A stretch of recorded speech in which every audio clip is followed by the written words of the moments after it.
Bismillahirrahmanirrahim. Assalamualaikum warahmatullahi wabarakatuh.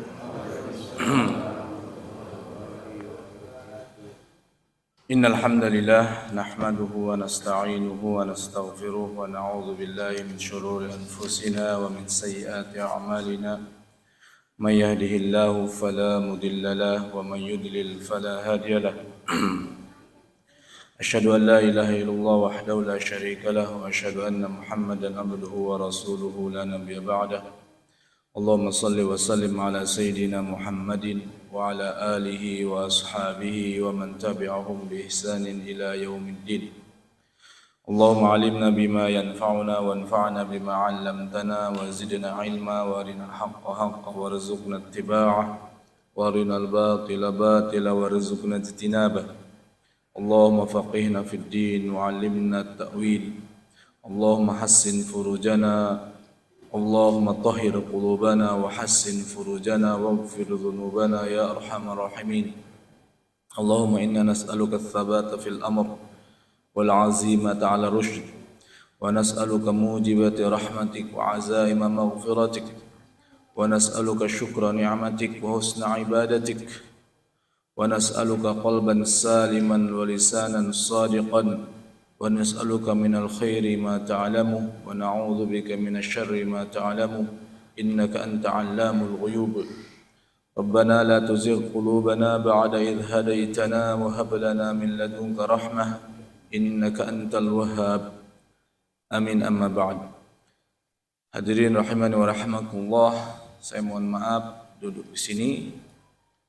Semoga hadirin rahimani rahimakumullah memaklumi kekurangan apa yang akan saya sampaikan atau kesalahan, bukan karena saya yang memiliki kelebihan hal apapun dari hadirin, tetapi semoga kita atau saya duduknya di sini dan hadirin kita bersama-sama duduk di masjid yang mulia ini menjadi wasilah bagi kita untuk mendapatkan maghfirah dari Allah Subhanahu wa taala. Karena duduk bermajlis ilmu atau bermajlis zikir adalah salah satu wasilah mendapatkan ampunan dari Allah Subhanahu wa taala. Allah Subhanahu wa taala berfirman dalam sebuah hadis qudsi diriwayatkan oleh Al-Bukhari, ya. Humul ladzina la yasqu ma'hum jalisuhum. Mereka para penuntut ilmu, para orang-orang yang duduk di majlis zikir adalah orang-orang yang duduk bersama mereka pun tidak dirugikan. Maka di sini penggalan dari hadis yang panjang bahwa kita duduk saja di majlis ilmu, baik itu kita mendengarkan atau cuma numpang duduk saja, atau kita duduk diiringi dengan sakinah yaitu ngantuk dan semisalnya, itu sudah mendapatkan ampunan dari Allah Subhanahu wa taala berdasarkan hadis yang sahih ini. Apalagi kita niat fokus bismillah mengambil istifadah, itu lebih-lebih lagi kita mendapatkan ampunan dari Allah Subhanahu wa taala. Jadi salah satu sebab mendapatkan ampunan dari Allah Subhanahu wa taala ialah berduduk di majlis zikir atau duduk di majlis ilmu dalam rangka untuk tafakkur, ya, saling sama-sama bareng-bareng memahami agama kita yang mulia. Hadirin rahimani rahimakumullah, dan Rasulullah sallallahu alaihi wasallam bersabda, "May yuridillahu bihi khairan yufaqihu fid din." Bahwa tidak ada hamba Allah yang Allah kehendaki baginya kebaikan, bukan Allah kasih kepadanya limpahan rizki yang tak terhingga, banyaknya harta dan yang lainnya, tetapi mutlak bahwa orang yang Allah kehendaki baginya kebaikan ialah Allah pahamkan dia terhadap agamanya, baik dari perkara yang kecil ataupun perkara yang besar. Berdasarkan apa yang sudah dijelaskan oleh para ulama, berdasarkan hadis Rasulullah sallallahu alaihi wasallam yang mulia, maka apabila kita memahami agama kita dengan benar, dengan baik, mempelajari fikih dengan benar, dengan baik, maka niscaya itu adalah salah satu tanda Allah menghendaki kita berada dalam kebaikan.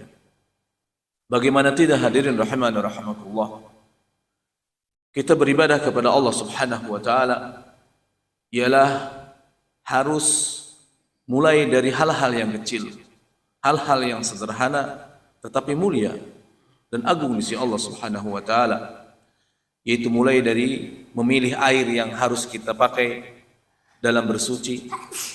Tidak sembarangan air kita pakai, agar air itu menyebabkan ibadah kita yang lainnya yang diiringi dengan air semisal wudu, semisal istinja, semisal mandi junub sah. Dan kita ketahui bahwa wudu, istinja, ya, mandi junub itu ibadah. Itu ibadah yang sangat besar, itu sunnah Rasulullah sallallahu alaihi wasallam. Bahkan dalam sebuah hadis yang sahih, yang hasan, hadis yang hasan dihasan oleh Ali Al-Madini dan sebagian ulama, yang disebut oleh ulama adalah hadis al-mahwiyat, al-hasanat al-mahwiyat, itu kebaikan-kebaikan yang menghapuskan keburukan. Di sana disebutkan hadirin bahwa Rasulullah sallallahu alaihi wasallam bermimpi. Ini ra'aitu ajaban, kata Nabi, aku melihat mimpi semalam itu sangat luar biasa, menakjubkan sekali. Di sana Rasulullah sallallahu alaihi wasallam menceritakan poin-poin mimpi yang berkaitan dengan kita umat Muhammad sallallahu alaihi wasallam. Salah satu poin dari mimpi itu ialah ada kita, tidak disebutkan siapa dan namanya, yang jelas dari umat beliau sallallahu alaihi wasallam, di akhirat nanti tertolak, berada dengan orang-orang yang soleh, tertolak, pergi ke sini dilarang. Intinya dia sudah merasa bakal celaka dan sudah akan dilemparkan ke dalam neraka. Tetapi sehubungan dia di dunianya berusaha melaksanakan sunnah Nabi dalam misal mandi junub dengan sebaik-baiknya, diiringi dengan air yang cocok untuk melakukan itu, ya, sesuai fikihnya. Akhirnya apa kata Rasulullah SAW? Maka dia pun diselamatkan oleh mandi junubnya. Dia diselamatkan oleh mandi junubnya. Bahkan beliau pun membawa seseorang yang terusir, ditolak di sana sini itu, duduk bersama halakot, duduk bersama, yaitu kumpulan-kumpulan para nabi. Bahkan ada orang yang sudah dilemparkan ke dalam neraka, tetapi Allah selamatkan dia dikarenakan hanya dengan wudunya. Nah, makanya dalam hadis Rasulullah SAW yang lain, Rasulullah SAW bersabda, adakhalahu Allahul jannata ala ma kana minal amal.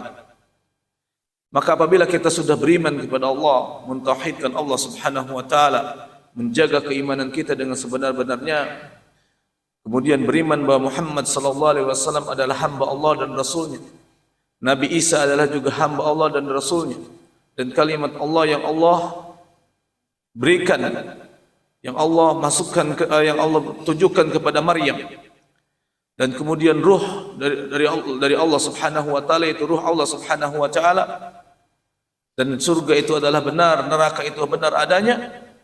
Maka apa kata Rasulullah sallallahu alaihi wasallam? Setelah kita beriman kepada Allah Subhanahu wa taala seperti itu, maka Allah akan masukkan kita ke dalam surga sesuai dengan amal kita. Ada yang masuk surga gara-gara dia membuang duri di jalanan, salatnya tidak menyelamatkan dia, sedekahnya tidak menyelamatkan dia, hajinya tidak menyebabkan dia masuk surga.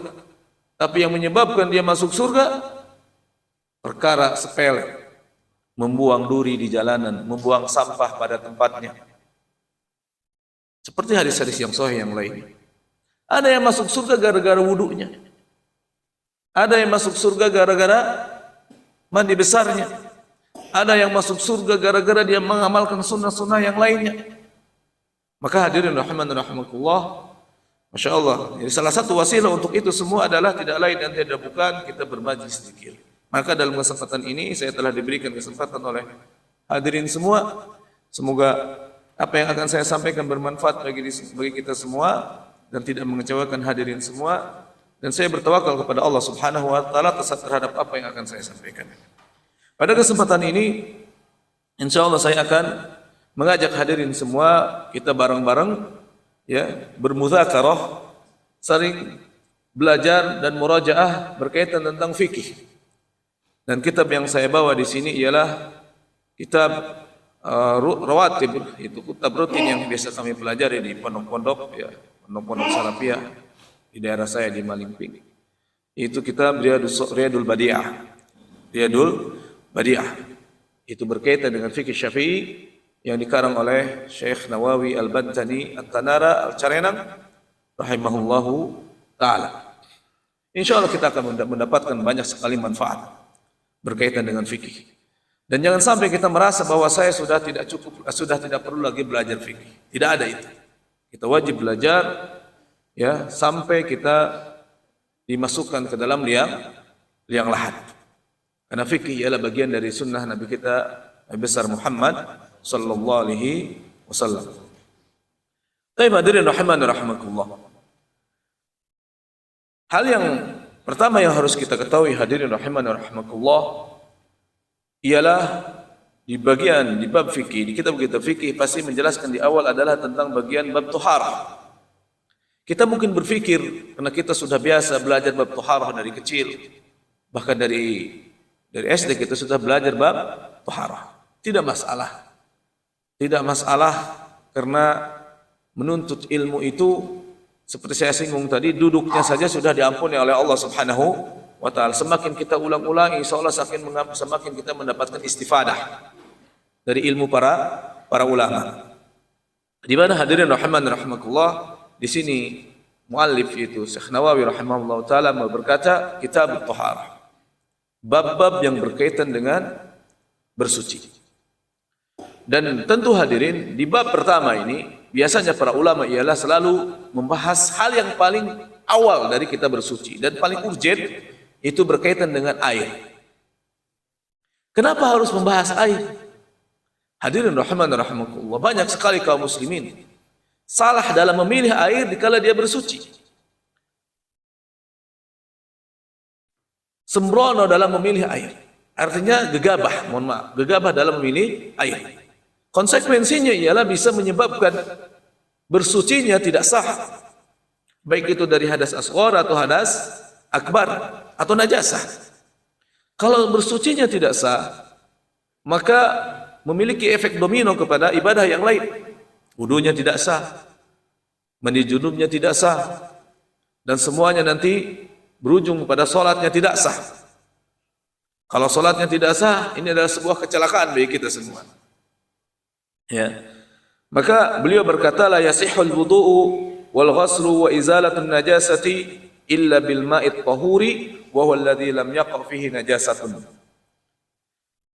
Wudu kita hadirin rahimani rahimakumullah, mandi junub kita, mencuci najis, membersihkan najis dari anggota badan, dari baju, dari tempat, itu tidak sah semua kecuali kita lakukan dengan air yang tahur. Dan kita ketahui hadirin bahwa air tahur itu ada 8 macam. Air tahur ada 8 macam. 4 turun dari langit, 4 lagi berasal dari bumi. Selain itu, ya yang berbentuk air yang ada di muka bumi, ulama mengatakan bukan air tahur. Mungkin air tahir, atau mungkin air musta'mal, atau mungkin air mutanajis. Taib. Air tahur itu artinya suci dan mensucikan, atau yang kita sebut dengan air mutlak. Mutlak sucinya. Ialah 4 berasal dari langit, 4 berasal dari bumi. Yaitu 8 golongan. Yang 8 yang berasal dari langit ialah diantaranya air hujan. Banyak orang yang ragu wudu dengan air hujan, bersuci dengan air hujan. Air hujan adalah air mutlak, air suci dan mensucikan, sehingga kalau kita misal lagi hujan gede, kita berwudu dengan selokan itu, ya pancoran, mohon maaf, pancoran air hujan sah. Atau mandi junub dengan pancoran air hujan sah, atau apapun air hujan kita wadahin untuk bersuci yang lainnya, maka sah hukumnya karena dia adalah apa namanya, air suci dan mensucikan.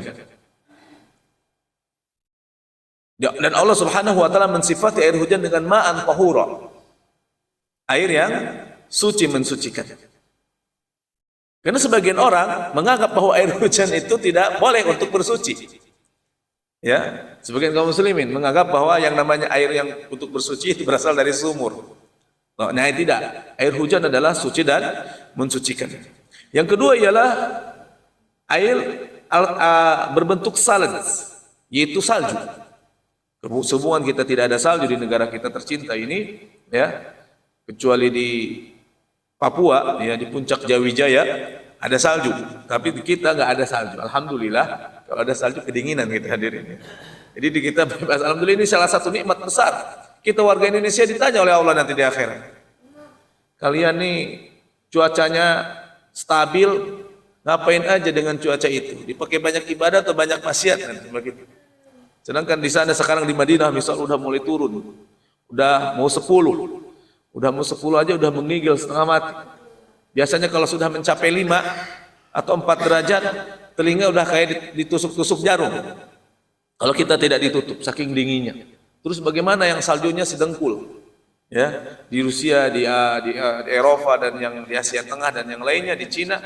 Nah ini alhamdulillah di Indonesia tidak ada musim dingin. Tetapi kalau kita berada di suatu tempat di Amerika atau di Eropa atau di Asia Tengah atau di daerah Arab, Suriah dan semisalnya, salju tebal, tidak ada air misal, ya tidak ada air, dan kita kuat untuk berwudu, tidak perlu tayamum, kita tinggal ngambil air salju saja, kita nanak, panaskan sampai dia mencair.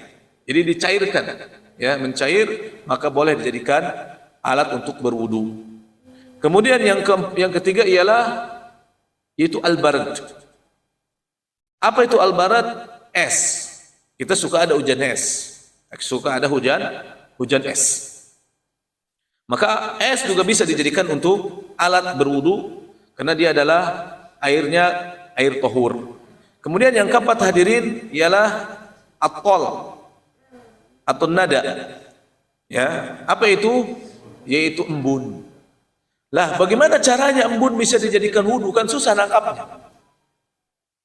Hadirin rahiman rahimakumullah, di sebagian tempat, contoh di Tunisia, ya, di daerah-daerah padang pasir dan pegunungan, ada sebagian masyarakat mereka menambang embun. Caranya ialah dengan membuat jaring dibentangkan di atas gunung bukit. Kemudian itu embun menabrak jaring, lama-lama dia menjadi tetesan air dan menetes ke bawah dan akhirnya ditaruh di toren di bawah. Nah itu berasal dari embun, Maka air itu hukumnya suci dan mensucikan. Boleh dipakai bersuci, apapun jenisnya. Adapun yang selanjutnya yang berasal dari bumi ialah tentu adalah air laut. Di mana Rasulullah SAW bersabda, tahuru ma'uha wa hilu maitatuha. Air laut ini ialah suci airnya, suci mensucikan airnya dan halal bangkainya.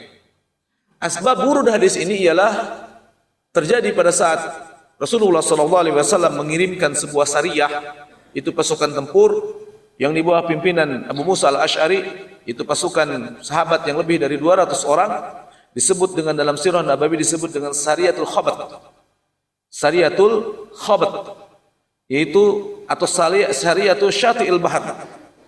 Rasulullah SAW mengirimkan pasukan ke pinggir pantai, ke pinggir Laut Merah atau Rabek untuk mencegat kafilah dagang Quraisy. Sekitar 400 orang. Dan pada saat itu Rasulullah SAW, jadi ceritanya agak panjang dikit, hanya membekali mereka dengan ransum 1 karung kurma. Coba bayangkan, 400 orang dikasih cuma 1 karung kurma. Maka tentu tidak cukup. Sehingga disebutkan oleh Ibu Musa al-Ash'ari, sahabat itu sehari cuma dikasih 3 butir kurma. Apa yang mereka lakukan dengan 3 butir kurma? Mereka cuma isap-isap saja itu kurma. diisep-isep saja, karena kalau dimakan habis. Akhirnya sahabat untuk mengganjal perut mereka adalah memakan daun-daunan yang mereka temui di tengah perjalanan. Sampai-sampai disebutkan oleh mereka, ya seperti yang disebutkan dalam Bidayah wa Nihayah dan yang lainnya, sahabat itu saking banyaknya makan daun, bibirnya sampai rorombehin kalau orang Sunda. Rorombehin, ini apa namanya? Pecah-pecah. Ya. Di samping hijau juga bibirnya. Ini perjuangan para sahabat, hadirin, coba bayangkan. Dan mohon maaf, pada saat BAB, mohon maaf, BAB-nya seperti kohe kambing. Dan ini dijelaskan oleh para ulama, sampai seperti itu kondisinya para sahabat. Kelaparan, ya bayangin 400 cuma dikasih satu karung kurma. Kenapa? Saking karena tidak adanya. Keterbatasan persediaan makanan. Dan akhirnya setelah sampai di pinggir Laut Merah, Rabek, waktu malam, waktu antara maghrib dan isya, mereka para sahabat heran, kok ini di pinggir pantai ada bukit, apa ini, pasir atau apa? Akhirnya mereka istirahat. Pas paginya ternyata Allah Subhanahu wa taala ngirim kepada mereka ikan paus terdampar, dan akhirnya para sahabat pun, ya, untuk menjaga nyawa mereka, disebutkan ini belum ada dalil bahwa bangkai laut halal. Justru sebabnya ada bangkai laut itu halal berdasarkan hadis ini. Akhirnya para sahabat beristihad, udah kita makan saja ini bangkai laut, ya, bangkai paus. Akhirnya para sahabat pun memakan bangkai paus yang tadinya kurus-kurus, katanya menjadi gendut-gendut. Hadirin, sampai saking gedenya ini paus, iga pausnya jatuh. Jadi kan iga kan begini, ini lebarnya. Sahabat naik di atas onta itu tidak kelihatan. Dan matanya katanya bisa diduduki oleh 8 orang.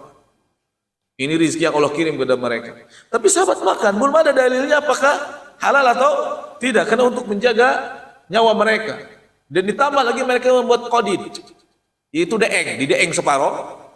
Nanti untuk dibawa kepada Nabi, ditanyakan, ini bagaimana ya Rasulullah. Akhirnya setelah mereka pulang, dibawa kepada Rasulullah SAW. Ya Rasulullah, begini kami kelaparan dan ada ikan paus dan ini deengnya, qadidnya. Hukumnya bagaimana ya Rasulullah? Kata Rasulullah, tahuru ma'uha wahilu ma'utatuha. Laut itu airnya suci mensucikan, bangkai ikannya hukumnya halal, silahkan dimakan, dan Nabi pun memakan. Nah, itu asbab wurud hadis itu. Hadirin rahiman rahimakumullah. Akhirnya maksudnya adalah kalau kita di pinggir laut ingin bersuci, maka bisa kita pakai air laut. Baik itu untuk istinja, untuk berwudu, ataupun untuk mencuci najis, ataupun untuk mandi besar. Tidak ada masalah. Karena air laut adalah hukumnya suci mensucikan. Yang kedua ialah air sungai atau danau. Air tawar ini berkaitan dengan air sungai atau air danau yang tidak tercemar tentunya, ya, yang masih original, maka hukumnya dia suci mensucikan. Air sungai mana saja, baik itu yang di Kalimantan, di mana saja, maka hukumnya suci dan mensucikan. Yang ketiga ialah air sumur. Jika kita menggali sumur, keluar airnya, maka itu mutlak dia air suci dan mensucikan. Baik itu dengan cara digali ataupun dengan cara dibor. Yang keempat adalah mata air. Maka mata air ini hukumnya adalah air mutlak dimanapun dia keluar. Walaupun dia, kata ulama, dibarengi dengan kibrit, yaitu mata air yang dibarengi dengan belerang, ya, terutama mata air panas misal, tetap itu hukumnya adalah air suci dan mensucikan. Karena ada sebagian kaum muslimin mengatakan ini kan airnya bau belerang karena air panas, jangan-jangan tidak suci. Enggak, itu adalah hukumnya mata air dan hukumnya suci dan mensucikan. Selain dari 8 ini, hadirin perhatikan insyaallah ya. Selain dari 8 ini, maka tidak boleh kita memakainya sebagai alat untuk bersuci. Karena kemungkinan dia adalah hukumnya air tahir, air yang suci saja, tidak mensucikan. Seperti yang disebutkan dalam Mukhtasar Imam Asy-Syafi'i, Imam Al-Muzani, beliau mengatakan wa masiwaha, dan selain dari yang disebutkan dari 8 itu, maka disebut air tahir. air suci. Contoh apa? Air yang keluar dari pohon. Air yang keluar dari pohon. Contohnya air kelapa, air nira kelapa, nira aren, atau kalau bahasa kami, bahasa Sunda di Malingping namanya air tuak. Bukan tuak untuk minum keras, bukan. Ada tuak, ya, tuak nangsi. Kalau musim batuk biasanya bapak-bapak suka nyari air yang keluar dari pohon nangsi atau pohon merambat segede betis. Saya lupa namanya itu, segede betis. Kalau dipotong keluar airnya untuk obat batuk biasanya. Obat batuk. Airnya banyak, bisa seteko, ya, bisa cukup untuk minum. Bisa mengenyangkan, bisa air biasa, air bersih sekali. Nah, itu tidak bisa dijadikan untuk bersuci. Kenapa? Karena di luar dari 8 macam air tadi. Jadi ada sebuah video saya lihat, ada sebuah video di hutan Kalimantan, ya. Dia membuat sebuah konten untuk jikalau kita berada di tengah hutan. Kalau kita berada di tengah hutan tidak ada air, maka tinggal motong saja pohon, maka keluar airnya, tinggal kita berwudu dengan air itu. Itu di dalam fikih tidak boleh. Itu masuknya adalah air tohir. Ya suci. Boleh diminum, boleh dimasak, ya. Boleh untuk mandi kalau banyak, tetapi tidak boleh untuk bersuci kalau dia langsung keluar dari pohon, bukan berbentuk mata air. Ingat, bukan berbentuk mata air. Seperti itu hadirin rahimani wa rahimakumullah. Kalau kita punya air aren 1 jerigen, 2 jerigen, 4 jerigen, ya, biar semakin manis misal mukanya, kemudian kita mandi pakai air itu, maka mandi junub maksud saya, maka tidak sah. Maka tidak sah. Adapun kalau mandi biasa ya boleh-boleh saja. Ya, boleh-boleh saja, tapi jangan mubazir. Kalau dibuat gula kan udah dapat uang itu. Seperti itu hadirin rahimani wa rahimakumullah. Inilah yang harus kita pahami hadirin, bahwa tidak semua jenis air itu bisa dikatakan bisa dipakai untuk bersuci. Kemudian hadirin rahimani rahimakumullah. Maka di sini beliau mengatakan wa yanhasiru fi qismainin nazilu fi an-nazili minas samai wan nabi'i minal ardi. Dan di mana air tahur itu yang suci mensucikan itu terkhusus pada 2 keadaan. 2 bagian, yaitu yang turun dari langit dan yang bersumber dari bumi. Nah, yang 8 tadi bisa berubah menjadi tidak bisa kita pakai untuk bersuci kalau dia bercampur dengan hal yang najis, atau dia bercampur dengan hal yang suci kemudian hilang baginya sifat air atau nama keairannya. Sehingga fa idza waqa'a fihi syai'un min at-tahirati allati tadhubu kal asli aw yanfasilu minha syai'un kaza'farani wa ghairihi taghayyuran fahishan fa huwa tahir fi nafsihi walakin la yarfa'ul hadath. Kata ulama, yang 8 tadi, 8 air tadi, kalau kecampuran hal yang suci, ini hal yang suci bukan hal yang najis. Kalau yang najis sudah jelas, nanti akan kita bahas yang najis. Kalau dia kecampuran hal yang suci dan hilang sifat keairannya dan nama keairannya, ada hilang sifat dan hilang nama. Kan tadinya air, ini namanya air mutlak. Ya, aqua ini adalah air mineral, ini adalah air tahur, suci dan mensucikan. Karena insya Allah dia berasal dari gunung, bukan dari air bor. Ini berasal dari air gunung insya Allah. Ya terserah lah, mau air gunung, mau air bor, atau air laut disuling. Ya. Maka ini disebut air tahur. Kapan dia berubah? Tidak bisa kita pakai untuk berwudu, atau untuk bersuci, atau untuk mensucikan najis, atau untuk beristinja. Kalau kita campur nih air dengan ekstrajos. Nah, ekstros itu adalah sesuatu yang berpisah. Sirup adalah sesuatu yang meleleh, seperti madu tadi. Sehingga berubah air tadi menjadi warna ekstros, berbentuk warna kuning atau warna oranye, warna anggur, jingga ya. Sehingga kalau kita minum apa kamu? Saya minum Ekrajos. Itulah yang disebut hilang sifat keairan dan hilang sifat namanya. Atau kalau kita campur dengan madu, maka kita mengatakan lagi apa kamu? Lagi minum madu. Itu yang disebut air yang hilang dua keadaan. Hilang namanya, hilang sifatnya. Lagi minum apa engkau? Lagi minum kopi. Lagi minum susu. Minum teh. Maka hal yang seperti ini dalam mazhab Syafi'i dan juga mazhab Hambali adalah hukumnya dia air tahir yang tadinya bisa suci mensucikan sehubung kecampuran dengan hal yang suci, baik itu yang sucinya yang terpisah seperti za'faron kita masukkan berubah jadi kuning ya, atau yang lainnya, maka ini disebut air tahur, tidak bisa dipakai untuk bersuci. Sehingga kalau ada pengantin baru kemudian duitnya banyak ya, biar tambah keren, misal dia mandi besarnya dengan mandi air susu ya, maka junubnya tidak sah, tetap dia dalam keadaan junub, tidak gugur junubnya pada diri mereka berdua, dan mereka tetap dalam keadaan junub, sah, salatnya tidak sah, baca Qur'annya haram, dan yang lainnya. Jadi sederhana dalam kita bersuci, ngikuti apa yang disebutkan oleh para ulama berdasarkan hadis Rasulullah sallallahu alaihi wasallam. Dan juga tidak bisa dipakai untuk mencucikan najis. Kita membersihkan najis dengan air kopi, tetap hukumnya najis walaupun pakaian itu bersih. Dengan air teh tetap hukumnya najis karena hukumnya airnya itu bukan air tahur. Salah pemakaian air kita. Hadirin rahiman rahimakumullah. Kemudian ada juga di sini ialah yang disebutkan oleh ulama, yaitu tentang air yang mustakmal.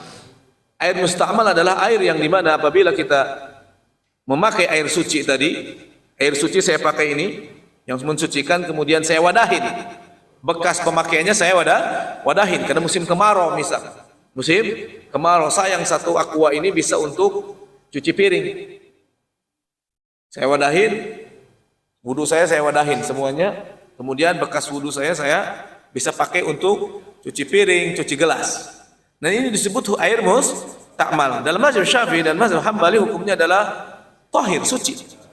Tetapi dalam mazhab Hanafi disebutkan hukumnya najis. Air mustakmal tidak bisa dipakai.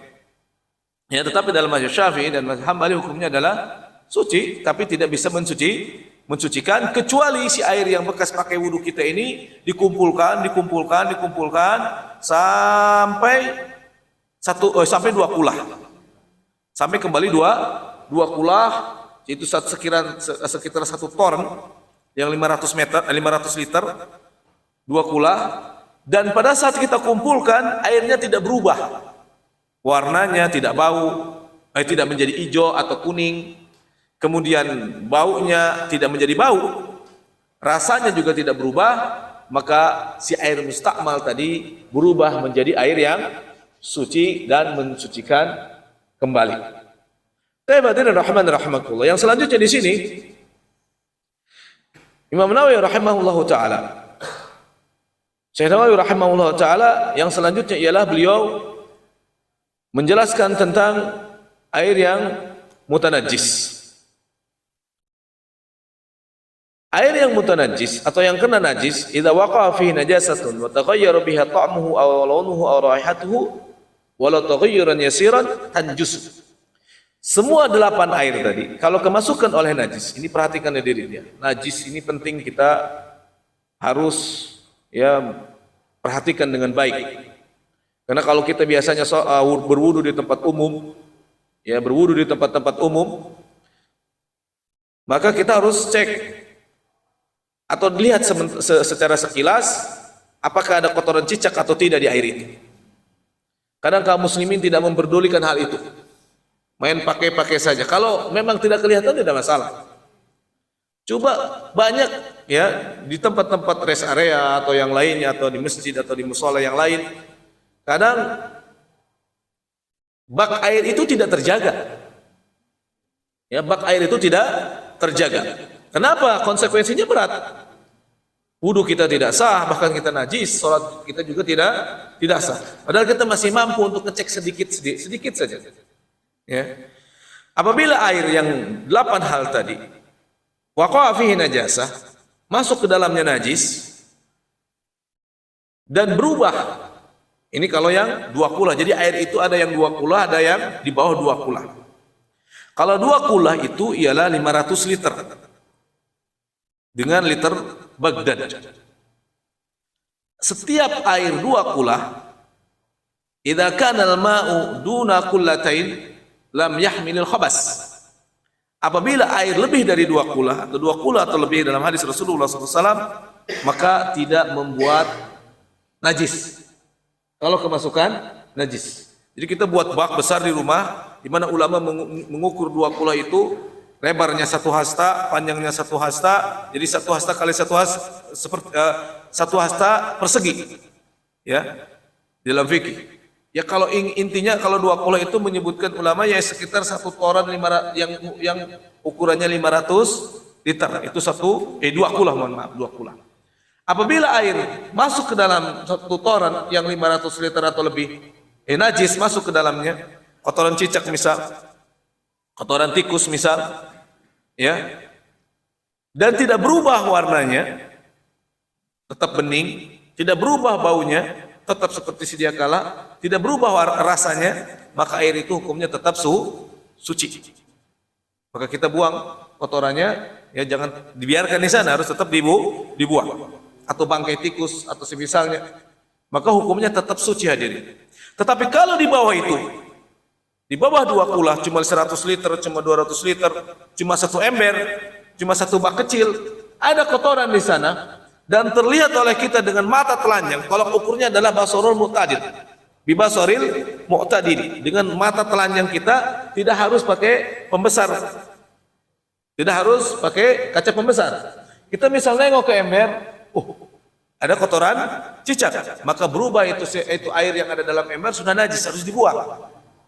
Dicuci embernya, kemudian pakai untuk mewadahi air lagi. Kadang kaum muslimin tidak peduli, pakai saja. Padahal itu adalah bahaya sekali, sangat berbahaya. Itulah hadirin rahimakumullah. Jadi itulah yang disebut air mutanajis.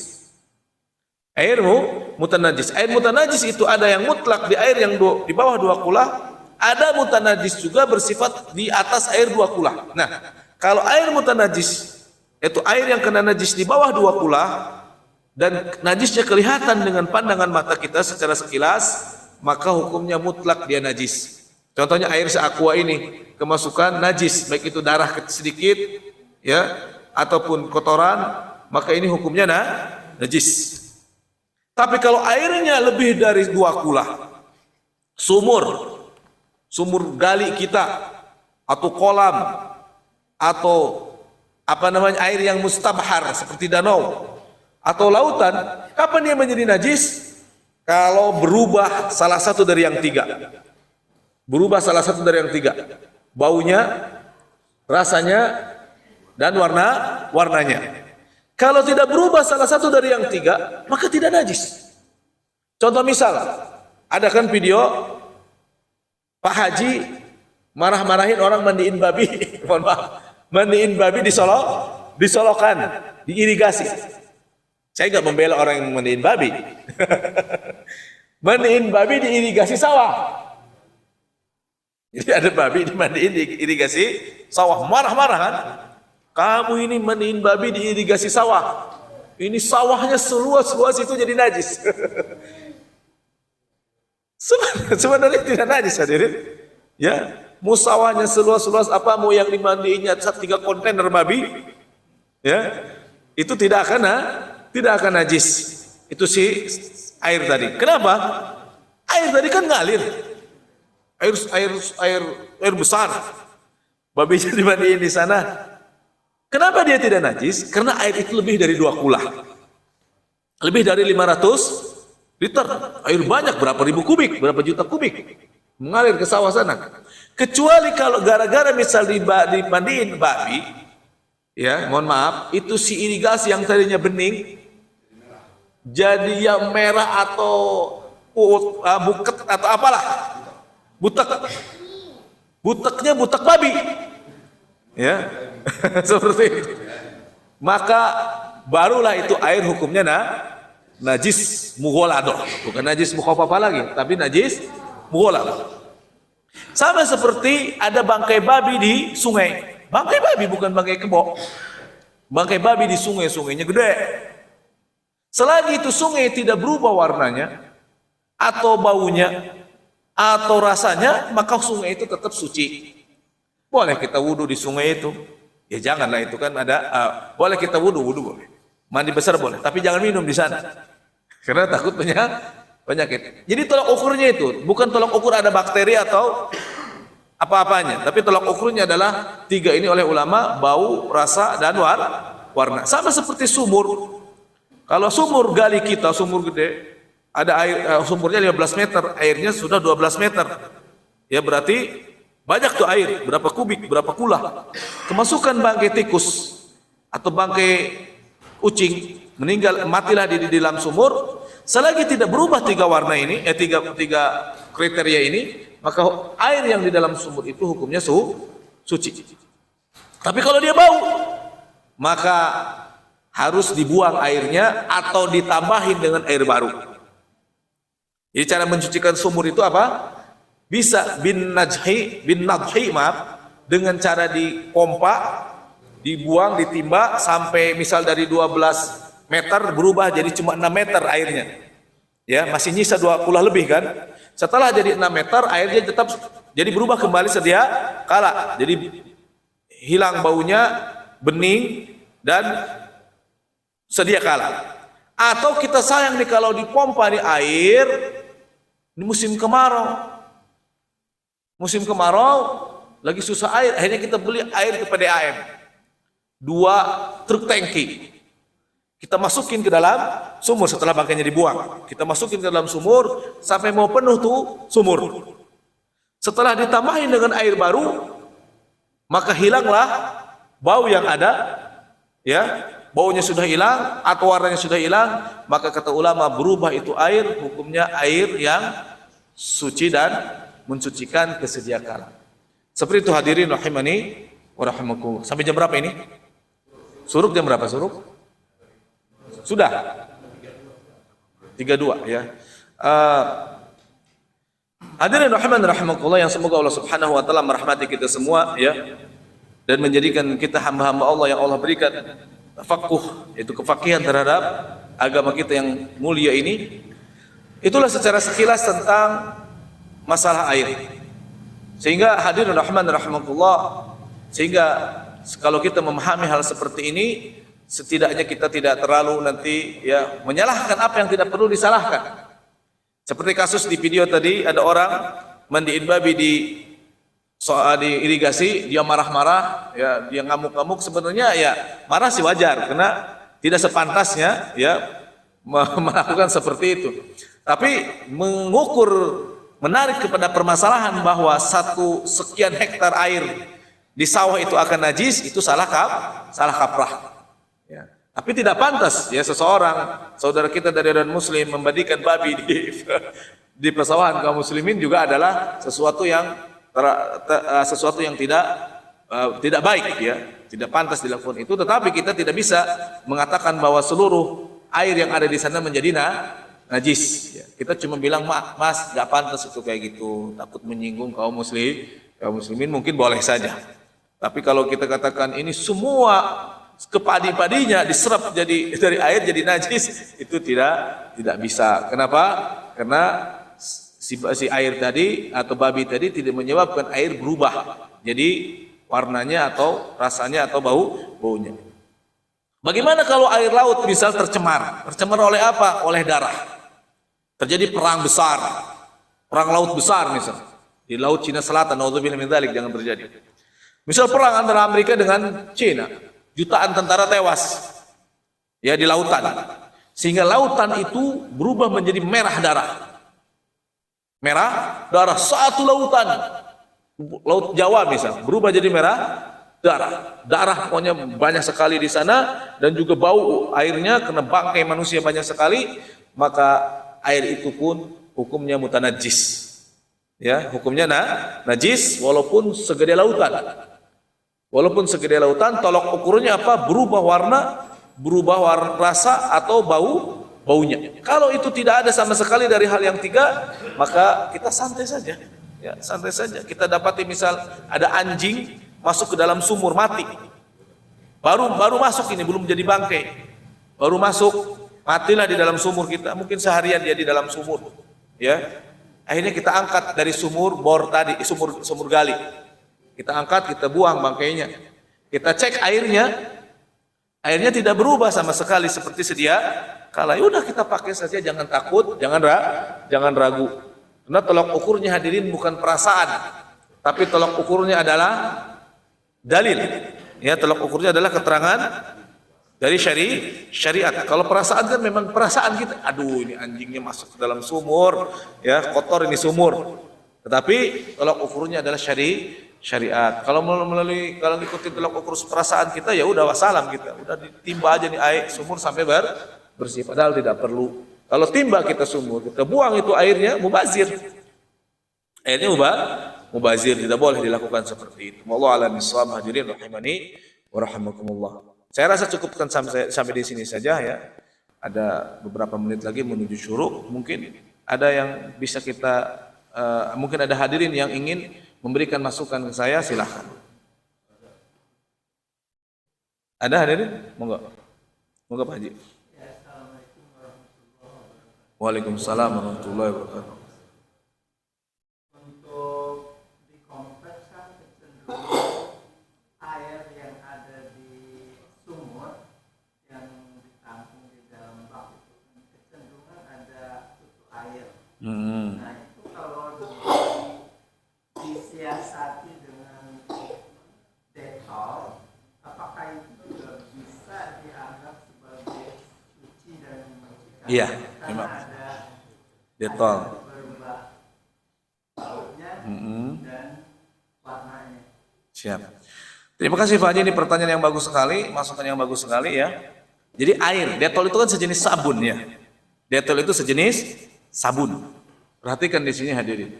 Kalau kita memasukkan air misal ke bak yang di mana ini di bawah 2 kula atau seember lah, kita kasihkan Dettol biar tidak ada kutu air.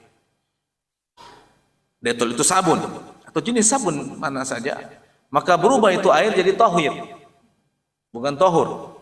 Berubah itu air tohir, karena dia sebutannya sudah air Dettol atau air sabun. Maka perlu diperhatikan di sini, orang yang mau mandi junub, ya biasanya mandinya di bathtub. Orang kaya nih di bathtub ya. Atau di hotel. Kemudian dicampur itu air dengan sabun. Maka mandi junubnya gak sah. Walaupun itu air satu truk. Tidak boleh. Ya, itu hanya untuk dipakai untuk mandi saja. Mandi sehari-hari. Ya, berbeda dengan kaporit. Ulama membolehkan kalau kaporit untuk menjernihkan. Karena kaporit itu masih disebut kita katakan air. Tapi kalau dicampur dengan sabun sampai hilang warna aja berubah jadi hijau Dettol, ya, atau sabun sampai wangi sabun, bau sabun, atau sabun lah, maka sebutannya adalah hilang sifat keairannya dan hilang nama keairannya. Seperti itu Haji ya. Jadi itu hukumnya air tohir. Suci boleh dipakai mandi, tapi kalau untuk berwudu tidak boleh. Ya, karena dia jadi air tohir, bukan air tohur seperti itu. Ya, sehingga para kiai, para ulama menjelaskan tentang kalau kita mandi junub. Sebagian kaum muslimin berpikir bahwa mandi junub itu ialah harus sabunan, harus sampoan, kemudian baru diguyur. Di sanalah dia niat junub. Maka disebutlah mandi junub. Itu tidak boleh. Itu tidak sah mandi junubnya. Kenapa? Karena air yang dia guyur ke badan bercampur dengan sampo dan sabun sampai ke bawah, itu namanya air sampo dan air sabun, namanya air tohur. Mandi junub yang dicontohkan oleh Rasulullah SAW adalah seperti mandi biasa mengguyur air. Jadi mandi junub beda dengan mandi menyegarkan badan hadirin. Jadi tata cara Rasulullah SAW mandi junub seperti yang disebutkan dalam hadis Maimunah bintu Harith atau hadis Aisyah radhiyallahu anha ialah air biasa, ya, semisal satu ember diguyurkan langsung setelah mencuci najis di badan kita yang menempel di badan kita, kita guyur langsung air itu ke seluruh badan kita, ya, air biasa, air mutlak kita guyur, itu sah air mandi junubnya. Terus bagaimana nanti kalau kita ingin sabunan habis itu? Jadi kita guyur dulu niat mandi junub, beres setelah kita rasa seluruh badan kita sudah terguyur oleh air yang suci mensucikan tadi. Kalau ingin sampoan ya silakan. Kalau ingin sabunan ya silakan. Karena sebagian kaum muslimin, pernah saya membahas masalah ini, dia terkaget. Ustaz, selama ini saya mandi junubnya, sebelum mandi junub saya campuan dulu, sabunan dulu, kemudian saya guyur badan saya dengan niat junub. Itu kurang tepat seperti itu hadirin, tidak pas. Bisa menyebabkan junubnya tidak sah. Karena air yang tadi nempel ke badan dia bercampur dengan air apa? Air sabun atau air sampo. Diguyur dulu aja, tidak perlu harus sabunan, tidak harus sampoan. Baru kalau ingin sabunan atau sampoan nanti setelah mandi junub. Atau sampoan dan sabunan dulu, bersihin dulu seluruh sampo dan sabun, baru kemudian diguyur yang terakhir dengan niat mandi junub. Itu boleh seperti itu. Jadi mandi junub berbeda dengan mandi biasa. Ya, mandi junub itu ibadah, maka kriterianya harus sesuai dengan yang disebutkan dalam fikih atau yang dicontohkan oleh Rasulullah SAW seperti itu. Seperti itu Pak Haji, wallahu a'lam bishawab. Silakan Pak. Oh, hampir sama ya. Monggo. Waalaikumsalam warahmatullahi wabarakatuh. Ini Ustaz, misalkan di daerah itu airnya sedang kurang bagus, terus selama berada itu kebetulan itu buta. Tetap ya. Warnanya berubah. Itu apakah masih bisa digunakan untuk yang tadi mata mandi? Iya. Siap. Baik. Bismillah wassalatu wassalamu ala rasulillah. Ini masukan yang bagus juga hadirin rahman rahimakumullah. Airnya bening, kemudian butak disebabkan apa? Disebabkan banjir atau seperti sungai Kalimantan, sungai Sumatera, sungai Bengkulu yang banyak humus ya, sehingga berubah menjadi hitam airnya. Air gambut, maaf.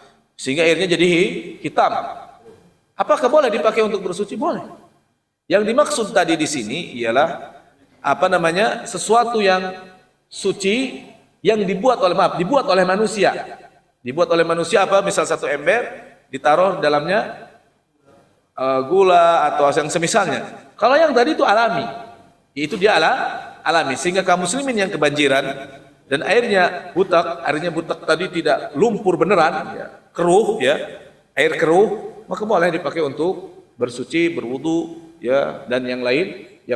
Karena ini benar ada kan kejadian saudara kita di Padang dan yang lainnya, semoga Allah Subhanahu wa taala ya segala mengangkat musibah ini dan mereka diganti oleh Allah Subhanahu wa taala yang terbaik setelahnya.